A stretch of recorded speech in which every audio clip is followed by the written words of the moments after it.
एक बार जब आ जाएं वापस, बोले आचार्य गुरुदेव विद्यासागर जी महामुनि राज की।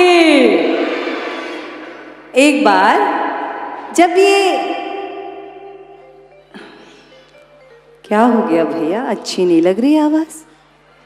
रेडियो पे तो अच्छी चल जाती है, चलने दे, दादा की बात कर रही हूं।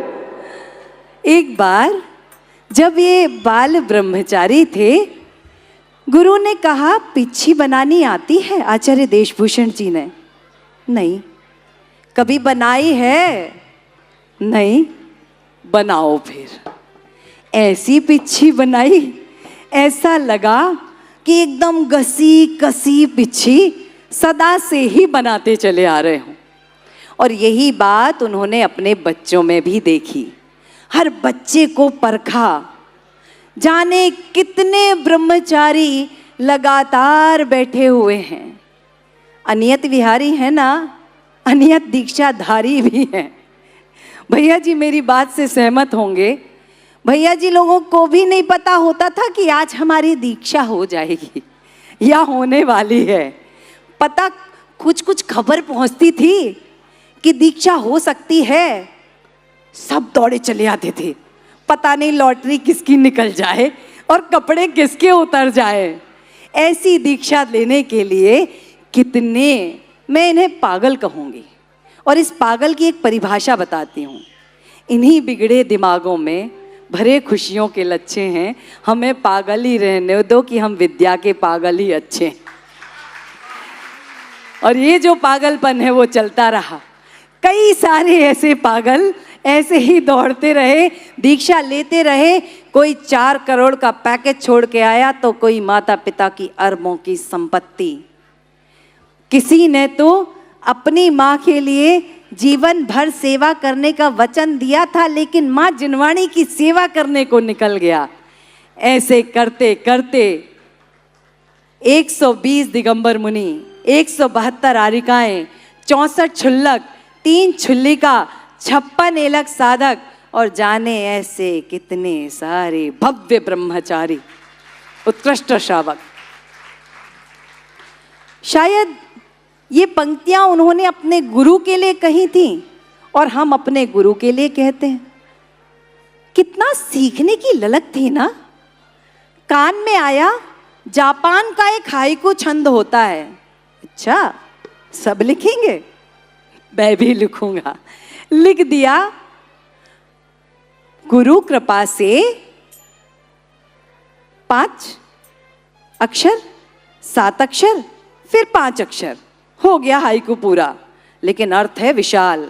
गुरु कृपा से बांसुरी बन गया, मैं तो ठेठ बांस था।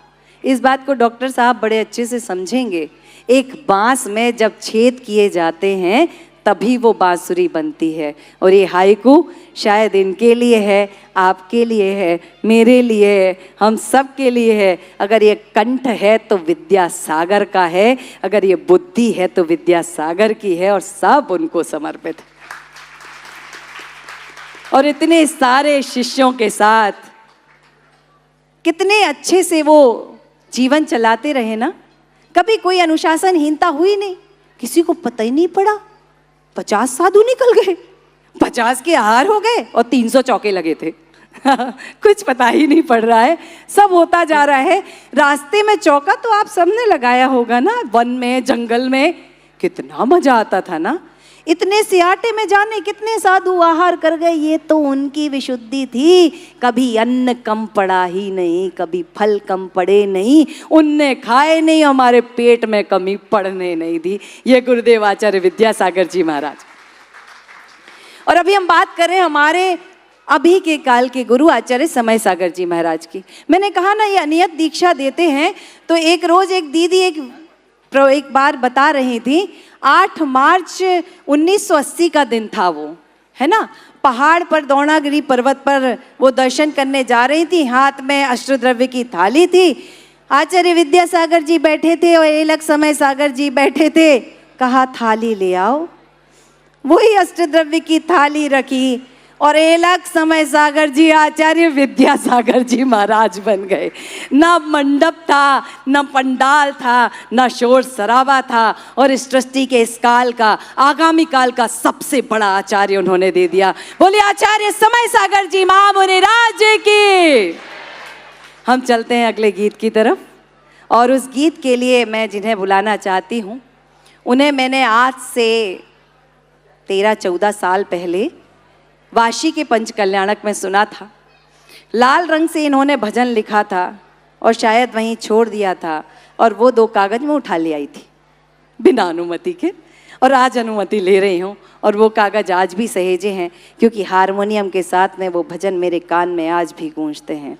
मैं मंच से उन्हें बुलाना चाहती हूँ, और मैं कहूँगी जब हम श्रावक श्रेष्ठियों को, हमारे ब्रह्मचारी भैया लोगों को मंच से बुलाते हैं तो हम खड़े होकर उनका स्वागत करते हैं। हम मंच से स्वागत करेंगे बाल ब्रह्मचारी भैया विनोद भैया जी के। जोरदार तालियों के साथ स्वागत कीजिए, अभिनंदन कीजिएगा।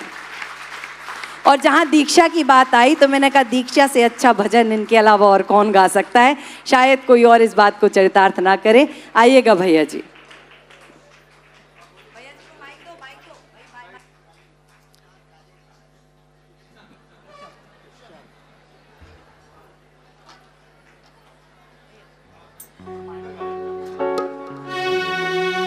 भैया जी बता दूं इनको, ये जो अगला भजन आप सुन रहे हैं इन्होंने ही लिखा है, इन्होंने ही गाया है, इन्होंने ही संगीत में सजोया है, और इनके ही मुख से हम सब अभी सुनने वाले हैं। एक बार भैया जी के लिए जोरदार।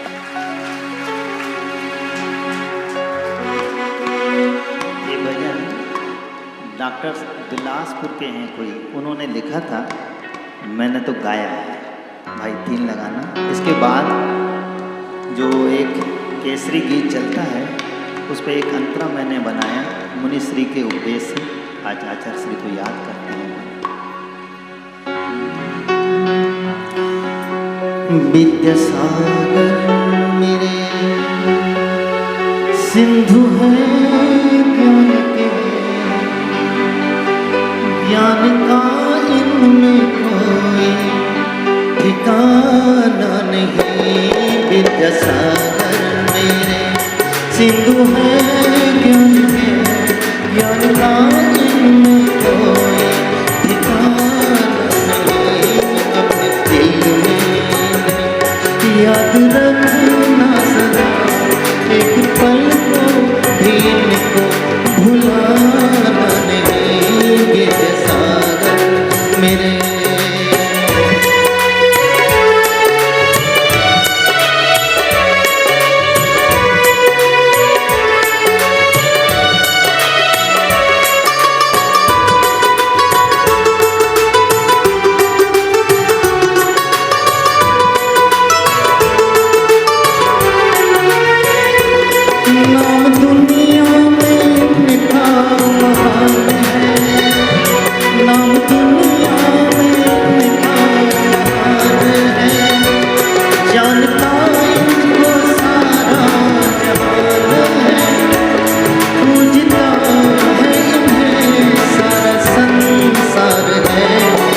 मिटते हैं इनकी कृपा से। सुनो बाबुला है इन्हें जिसने जाना नहीं।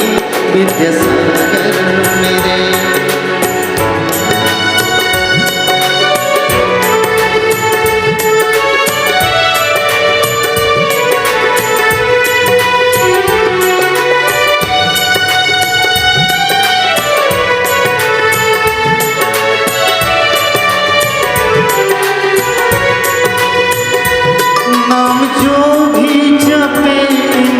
ध्यान से, नाम जो भी जपे उनका ध्यान से, छूट जाएगा मत मोह धाम से। कर्म बंधन से मोह जाएगा, धन हो जाएगा उसका जीवन। सुनो बात सच है, ये कोई बहाना नहीं। विद्यासागर मेरे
अपने दिल में थे, याद रखना सदा एक पल को इनको भुलाना नहीं, विद्यासागर मेरे